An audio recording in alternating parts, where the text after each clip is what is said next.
Welcome to Work Life by Design. I'm your host, Mel Marsden. If the last few years have taught us anything, it's that change is inevitable and we no longer need to go to work to work. As a workplace dynamic strategist and the founder of Community, I draw back the curtains on my own business, the clients and projects that we deliver, along with tapping into the knowledge and insights from academics, business leaders and champions of change. I believe that our environments have the power to positively influence our behaviour and performance, inspiring our human potential. Hello and welcome back to another episode of Work Life by Design. Now today is a pretty special episode because this is our 100th episode, which I have to admit is actually pretty surreal for me because starting this podcast back in June 2020, 2.5 years ago, I'm not sure that I ever expected to be making it to my 100th episode, but here we are. So today I want to be diving in and reflecting back on the last 100 episodes and sharing with you what I've learned over that period of time because it has been a pretty transformational 2.5 years. We have lived through a pandemic. It has completely changed the landscape of workplace design and what it means for us to be living our best work life. So that's what I'm going to dive into with you today. And I'm pretty excited to go back and look at this little journey that we've been on. But I wanted to start by talking about why I actually started the podcast in the first place.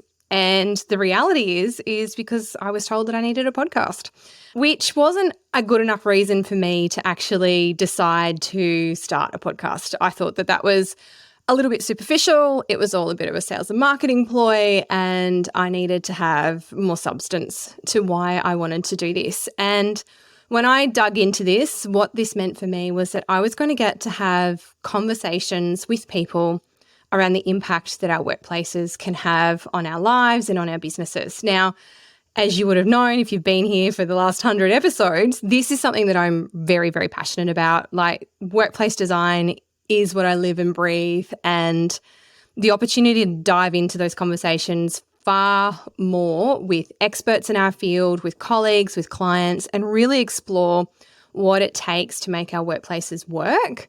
That is what absolutely lights my fire. And this podcast has given me the opportunity to do that. Now, the other thing that I was doing at the same time and have just finished is I was writing my book. And this podcast was an opportunity for me to capture those interviews, those conversations that I was having as part of the research that I was doing in writing that book. But one of the things that I'm really surprised by in having created this podcast is the impact that those conversations have had on me personally. They have changed my perspective on things in many, many ways. I've learned so much more. I think I've changed as a person over those 2.5 years, and for the better, I hope. Whilst I knew that I would learn, I don't think I ever realised the depth of that learning and growth that I would go through in developing and creating this podcast. So I have been on a very personal journey of transformation around my work-life design, my leadership style, what my personal view of success is, and really a depth of understanding around, some of those principles of what culture is and what it really means to embrace well-being in our businesses, and the connection and the relationship between brand and in culture, and even to the extent of the way that our environments actually influence and guide our performance. Now, that's what I believe inherently, but by having had these conversations and being able to engage with different people, my knowledge of that has grown considerably. And it's been an absolute joy to produce this podcast because it has really transformed and guided so much of my thinking. It's changed and informed a lot of my philosophy. It's supported me in developing and writing my book, but it's also given me an opportunity to have conversations with people that I would never have had the opportunity with otherwise. It's given me that platform. It's not like I can just ring up Samantha Wills and say, hey, can I just have a quick chat to you about your book? That's not a reality, but the podcast has given me that possibility. It has been that door opener to start those conversations with some very highly acclaimed academics, different clients, landlords, all of the people that I have been able to engage with through the process of creating this podcast. In creating today's episode, I actually went back and listened to my very, very first episode. And what I can tell you is that everything gets better with practice. So if you want a bit of a giggle, I would head back to those first few episodes that I recorded. And whilst my introductory episode is a pretty good snapshot of who I am and what we're all about, my interview style has definitely developed over time too. And I am hoping that over the next 100 episodes, it'll continue to develop as well. So that's something I did learn about myself. But today, what I want to do is dive into the episodes that I have learnt the most from over the past 100. And I'm really going to distill my core learnings down for you into 3 key pillars around what's inspired me, what's really changed my thinking, and what's really set me on a new path. So the first thing that I think I have learned far more deeply as a result of this podcast is around wellbeing. Now, I always thought I understood what wellbeing was and how it showed up in our workplaces, but not until I have had the conversations that I have had with some of the guests on our show, and to the point where I've actually went back and I rewrote the entire chapter about wellbeing in my book that's coming out very, very shortly. And one of the conversations that really influenced my thinking around this was episode 72 with Dr. Gary Webb. Now, Gary Webb works for Mars Inc., so the guys who make Mars bars, and he's their global wellbeing officer there. And it was during this conversation with him that it all just absolutely clicked for me. The fact that wellbeing is systemic. I didn't really get that. I always thought that, wellbeing is part of the culture. We have wellbeing initiatives, they're departments. I like the phrase, wellbeing is not a fruit box. I got that concept of it, but I really didn't understand the depth that wellbeing needed to go to really make a difference in an organisation until I had this conversation with Gary. And what this conversation showed me was that wellbeing needs to be built in at every layer of an organisation, at every touch point, from the job descriptions to the design, right through to how we reward our people and how we remunerate them, the processes that we operate our organisations by, the values that we adhere to and how they actually show up, how we live and breathe those in our organisations, and really just about how we actually do business. It's about really embedding the principles of wellbeing holistically throughout entire business.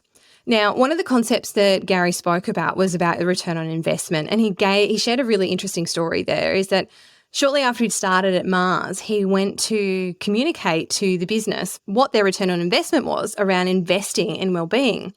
And the board actually stopped him and said, no, we don't need to hear this, Gary. He said, we feel it, we see it, and we don't need to see the numbers.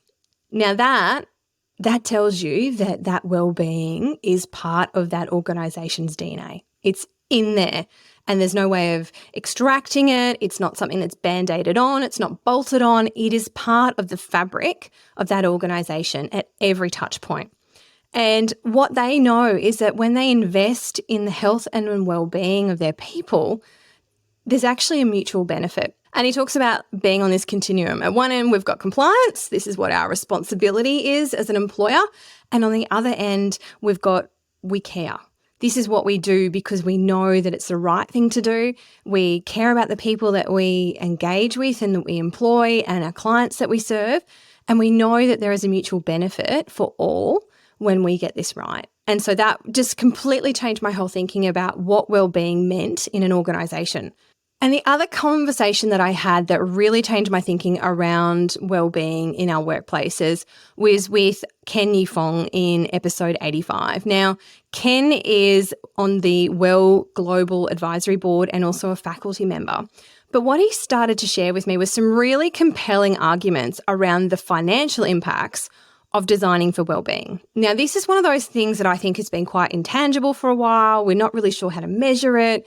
Like, how do we put financial metrics around, people's wellbeing and the impact that our buildings and the design of our workplaces actually have on those people?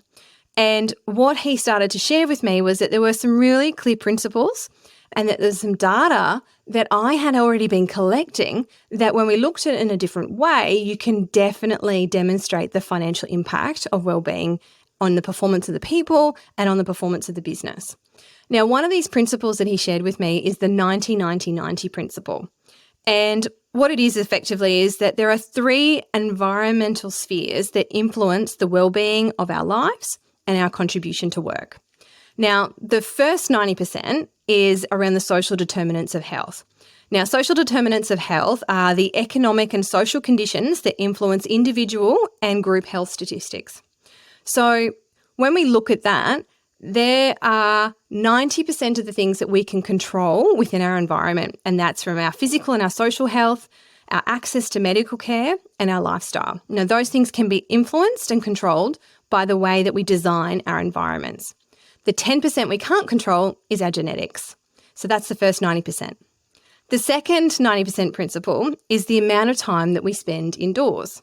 Now, it's 86.9% to be precise, but that's how much time we spend indoors. The remainder is what we spend outdoors, and that is either outdoors or in a vehicle.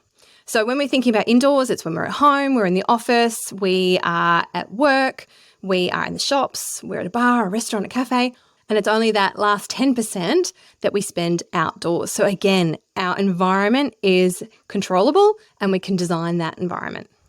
And our third 90% is the cost of people to a business. So 90% of our operating costs as a business are our people. The remaining 10% is broken up by 1% on energy and 9% on rent. So it makes good financial sense for us as organisations to focus on how we can actually design our workplaces for better wellbeing, because even the smallest incremental change in the health and wellbeing of our people is going to have a dramatic impact on the performance of our business because of that 90% of that impact. The second thing that I think I have learnt the most about during the last 100 episodes of creating this podcast has been about the role of our environment. This is something that I thought I knew, being an interior designer and a workplace strategist. That's what I did. I understood the role of our environment. But what I learnt, and predominantly as a result of COVID, is the impact that our workplaces and our environments have on things such as our routine and our rituals, our ability to connect, the way that we can influence behaviour, and also how we go about building relationships. Who knew how powerful our workplaces really were? I started this podcast during COVID, and if we think about that, what an experiment that has been. We've completely transformed how we're working, where we're working, why we're working. It's changed everything around our work lives and our workplaces. And, we've had to completely rethink why it is that we actually go to work when we can actually work from anywhere. There is no logistical reason for me to actually have to commute and go to a workplace anymore to perform my work. There needs to be another role for our workplaces. They have to perform something differently. And it was actually back during the early days of the pandemic that I recall reading an article from Darren Hill from Pragmatic Thinking. And he talked about the impact that our workplaces and our environments have on guiding our routines. And that really got me thinking, because so much of what the conversation was when we were during the pandemic was, how do I get up in the morning? How do I get started for work? How do I delineate between work and home? How do I end my day? What does that look like? I've no longer got that commute. And what we started to think about was the impact that those environmental shifts and transitioning from one environment to another, the mindset changes that came with that, the routines and rituals that we had created as a result of transitioning through those different environments every day. So if you think about it, when we got up, we got ready for work and we left, we got in the car, we got on public transport, we arrived at our building, we moved through the building, we then start to engage in our day. And what's happening with each of those environmental shifts is we're transitioning our mindset into a new work mode. And at the end of the day, we're reversing that pattern.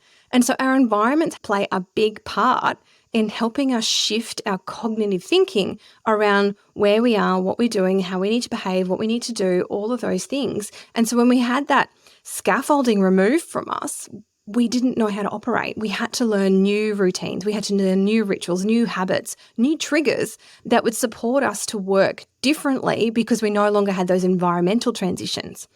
Now, when I started really looking at this, and this happened again through the pandemic, this really inspired so much of my thinking around journey mapping. And so that's become a big part of what I do with my work now, is I support organisations in understanding deliberately, how do you want people to transition through your environment? What experiences do you want them to have? How do you want them to feel? What kind of work do you want them to be doing? And so we have this ability to really influence that by how we structure the physical workplace environment and guide people's journey through that environment. So, these are the kinds of things that I have learned through the podcast that have then inspired new ways of thinking for me and new opportunities around what our workplaces can actually do. Our workplaces really have that opportunity to reward us, to motivate us, to surprise and delight your employees. And this is why the physical environment is one of the 3 environments that influence employee experience. Culture is one of those environments and the technological environment is the other, but the physical environment is a big part of how we can start to support our businesses and our employees. And through that comes that alignment of brand and culture. Culture is this ephemeral feeling, it's the way things are done around here, but it was really when I had this conversation with Sarah Skeets back in episode 13 that I really started to understand that connection and that alignment of brand and culture. Sarah used to be the head of marketing at NAB, and when she was working there, she decided that if this was going to have any impact and the marketing experience and the brand strategy that she was trying to implement was going to have any success, she needed to have the people and culture team on board. So she went and sought out the people and culture team, who at the time happened to be another one of our guests, which was Fiona Robertson, where you can listen to my episode with her in episode 15. And what Sarah was doing there was that she knew that if she wanted the brand experience that she was hoping to create within NAB, and that was about more than money, that was the brand experience and the brand promise that they were creating at the time, she needed to have people and culture on board to deliver on this. They needed it to show up in the culture. That brand promise had to show up in the culture. And what Sarah talks about is taking the brand internal and the culture external. And it took me a little while to get my head around this too as well. But what it means is that when you can infuse that brand experience that you want to have into the business, the people will adopt it, they will embrace it, and that will then develop your culture and it will ripple outwards. Now, from a workplace perspective, that's about working out how you can infuse that brand experience into the physical environment. Now, I do that through the senses, what are we seeing? What are we feeling? What are we hearing? What can we touch? What's that journey that we go on? All of those elements are designing the brand experience that you want your people to have. And that in turn then drives your culture, which then just ripples out of the business. This is how we then start to influence people's operations. We influence the performance. We influence the relationships. We're guiding the behavior. And as a result, this is creating the culture that you want your organisation to have, and it's rippling outwards. So culture and brand are really 2 sides of the same coin working together. Enjoying the episode? I would love it if you would share this show with just one person who you think it would inspire. Just one. The more we can share the insights of what it takes to make work work, the closer we are to elevating everyone's experience of work. Now, the third and final thing that I have learned from the last 100 episodes is that it really is an inside job. One of my personal ambitions through developing this podcast was to really explore the concept of work and life, hence the name Work Life by Design. It was as much about creating our workplaces as it was about designing our work lives. And what I have learned and continue to reinforce through this podcast is that leadership, success, happiness, whatever it is that you are seeking, it has to come from within you. There is no external validation that will ever truly make you happy. Now, I interviewed Amber Hawken and Brett Robertson back in episode 4, and I was so inspired by this conversation and by this woman that I just wanted to learn more. Now, I've always been on a very personal journey of self-discovery and self-development for many, many, many years, but This woman spoke in a completely different language around what I thought I knew about leadership of both others and of myself. And so this then turned into what has been a 2-year journey, firstly with her as my coach and then as a friend. And what I did through that time was a complete rewriting of what I thought to be true about leadership and success. And what I know is that you can work as hard as you like on your business. You can set all the goals, you can hit all those metrics. But if you don't know who you are and what you want and what is going to trigger you, then it will never, ever be enough for you. This sentiment I have seen echoed by the very many guests that I have interviewed, from Bruce Davidson to Tori Archibald to Tina Tower and Jessica Sharp. When I ask my guests what it means for them to design a work life that they love, the answer is typically some version of knowing what lights them up, what makes their life worth living, and then finding ways for them to find more of that in their life and in their work. Now, this is an area that I'm particularly passionate about. And if you want to explore the idea of personal well-being and the impact on leadership a little bit further, episode 81 with Nam Baldwin goes down this path. Now, Nam is an elite performance coach, and so he works with the likes of Mick Fanning, Steph Gilmore, Pat Rafter, Olympic athletes and world champions. And what I really resonated with this conversation with Nam is that he really connected the idea that just as athletes are peak performers, so too are professionals in a boardroom. And so the same principles apply. And when he delved into it, it's really about how we can regulate our emotions. How do we support our nervous system? Understanding our physical biology so that we can then control it and then we can enable it in our peak performance. So everything from breath work to how our heart rate works to sleep, nutrition, all of those things, and mainly that mind chatter. Now, what this did was it really reinforced my personal belief that without that self-awareness and that self-knowing, that you'll really struggle to succeed. Alignment's going to be elusive, your resilience is going to be shaky, overwhelm is going to be inevitable, and it's all going to be due to the fact that you have a lack of ability to prioritize because you don't really know what's important to you. You don't know what you want, you don't know who you are, and those foundations are critical. That's why I started the Live a Life by Design program, because even in myself, you get swayed off course, you get taken down rabbit holes that don't go where you're wanting to go because you don't know where you want to go. You one day just wake up and go, how did I get here? Because you never had any concept of who you were and what was important to you and what made you happy. And so this episode really reinforced so many of those beliefs that I have around what makes your life worth living and how you can light yourself up. And again, it all comes back to being that inside job. You've got to start with yourself. And so much of what I've learned on this podcast has either reinforced my thoughts on this or it has cracked open a completely new way of thinking around something and giving me a different set of words, different language, different thoughts, and different processes to apply to my own life to then improve my own personal leadership, my leadership of others, and, what I determine to be success and what's going to make me happy. And, many of the previous episodes that I have recorded is sharing with you that, my personal journey on how I've been redesigning my work and my life to suit. So I think that has been a critical part of some of the self-development that I have been through in getting to these last 100 episodes. So that's what 100 episodes and 2.5 years has taught me. So the first thing was well-being is embedded and it's holistic. It's something that you can see in a business and it can be financially measured. Number 2 is our environments impact our behaviour and our performance far more than I had ever truly understood. And thirdly, it's an inside job.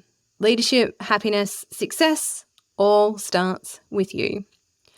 I am so excited to keep going with this podcast, and I look forward to creating the next 100 episodes, and who knows, maybe there will be another book in it.